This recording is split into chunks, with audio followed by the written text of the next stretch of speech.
High friends, welcome to back my channel cooking with Moushumi. আজকে আমি তোমাদের সঙ্গে একটা ইউনিক রেসিপি শেয়ার করব। এই রেসিপিটার নাম বেবি কর্ন স্টাফিং ক্যাপসিকাম। চলো রেসিপিটা করতে কি কি লাগছে তোমাদেরকে দেখিয়ে দিই।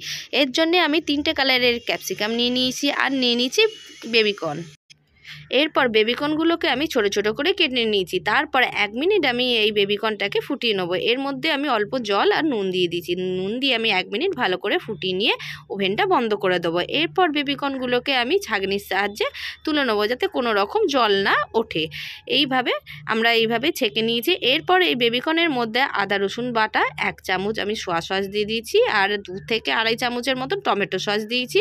এরপরে আমি দিয়ে দিচ্ছি রেড চিলি পাউডার আর কাশ্মীরি লঙ্কা গুঁড়ো আর দেবো আমি 2 থেকে আড়াই চামচের মতন কর্নফ্লাওয়ার দিয়ে আমি ভালোভাবে মাখিয়ে নেবো। এর মধ্যে কোনো রকম জল আমি ব্যবহার করছি না। তো আমার মাখানো হয়ে গেছে। এরপরে আমি 10 মিনিটের জন্য চাপা দিয়ে রেখে দেবো। এরপরে আমি 3টে কালার ক্যাপসিকামের মুখগুলো আমি কেটে নিয়েছি। কেটে নেওয়া হয়ে গেলে ক্যাপসিকামের ভিতরের অংশটা আমি ছুরির সাহায্যে আমি কেটে বাদ দিয়ে দেবো। এইভাবে 3টে ক্যাপসিকামেরই আমি ভেতরের অংশটা বাদ দিয়ে দেবো। এভাবে ক্যাপসিকামটা আমি রেডি করে নিয়ে এবার সাইড করে রেখে দেবো। এরপরে আমি একটা অন্য বাটির মধ্যে আমি 1 চামচের মতো সোয়া সস আর 2 চামচের মতন আমি টমেটো সস নিয়ে নেবো। আর নিয়ে নেবো আমি কাশ্মীরি লঙ্কা গুঁড়ো আমি 1 চামচের মতো দিয়ে ভালো করে মিক্স করে নেবো। এরপরে আমি ওভেনের মধ্যে কড়া বসিয়ে তাতে একটু বেশি করে সাদা তেল দিয়ে আমি বেবিকর্নগুলোকে ডিপ ফ্রাই করে নেবো। এই সময় আমি ওভেনটা মিডিয়াম করেই রেখেছি। দিয়ে আমি এই বেবিকর্নগুলোকে লাল লাল করে ভেজে নেবো। এপিট ওপিট করে ভালোভাবে ভেজে নিয়ে আমি ছাঁকনির সাহায্যে বেবিকর্ন ফ্রাইটা আমি তুলে নেব। বেবিকর্ন ফ্রাই একদম রেডি হয়ে গেছে আর খেতে দারুণ লাগছে। গরম গরম বেবিকর্ন ফ্রাই খেতে অসাধারণ। তো এরপরে আমি পরের স্টেপে চলে যাই। এরপরে আমি অল্প তেলের মধ্যে আদা রসুন বাটা আমি দিয়ে দিয়েছি। দিয়ে দেবো পেঁয়াজ কুচি। পেঁয়াজটা আমি ডুমো ডুমো করে কেটেছি। দিয়ে ভালো করে আমি ভেজে নেব।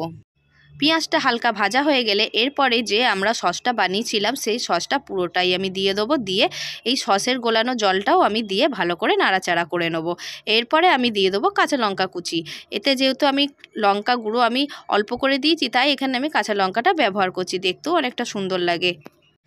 এইভাবে মশলাটা ভালো করে কষিয়ে নেওয়ার পরে আমি বেবিকর্ন ফ্রাইটা আমি দিয়ে মশলার সঙ্গে ভালোভাবে মিশিয়ে নেব। ভালোভাবে অনেকক্ষণ ধরে ভালোভাবে মিশিয়ে নেবো। এই সময় গ্যাসটা আমি মিডিয়াম টু লো করেই রেখেছি। দিয়ে ভালোভাবে মিশিয়ে নেব। মিশিয়ে নিলেই আমাদের কিন্তু এই স্টেপটা কমপ্লিট হয়ে গেছে। দেখুন কত সুন্দর লাগছে দেখতে। এরপরে আমরা যে ক্যাপসিকামগুলোকে কেটে নিয়েছিলাম তো এবার ক্যাপসিকামের মধ্যে আমরা এই স্পাইসি বেবিকর্নটা আমরা এর মধ্যে আমরা দিয়ে দিচ্ছি। দেখতে কতটা সুন্দর হয়েছে তোমরা দেখেও বলবে কীরকম হয়েছে। এরপরে আমরা ক্যাপসিকামের মুখগুলো আমরা টুথপিকের সাহায্যে চারদিকে ভালো করে আটকে দিয়েছি যাতে কোনো রকমভাবে বেরিয়ে না যায়। এরপরে কড়ার মধ্যে অল্প করে তেল দিয়ে এই ক্যাপসিকামগুলোকে বসিয়ে দিয়ে ঢাকনা দিয়ে প্রায় 10 মিনিট আমি মিডিয়াম করেই ঢাকনা দিয়ে রেখে দিয়েছিলাম। এইখানে আমি ঢাকা দেওয়ার আগে কোনো রকম নুন কিন্তু ব্যবহার করিনি। তো এরপরে আমি ঢাকনাটা দিয়ে আমি 10 মিনিট অপেক্ষা করব। 10 মিনিট পরে দেখুন একদম রেডি হয়ে গেছে আমাদের স্পাইসি বেবিকর্ন স্টাফিং ক্যাপসিকাম একদম রেডি। কি সুন্দর দেখতে লাগে। তোমরাও বাড়িতে চটপট তৈরি করে ফেলো আর আমার চ্যানেলটাতে একটা সাবস্ক্রাইব করে দিও পাশে থেকো।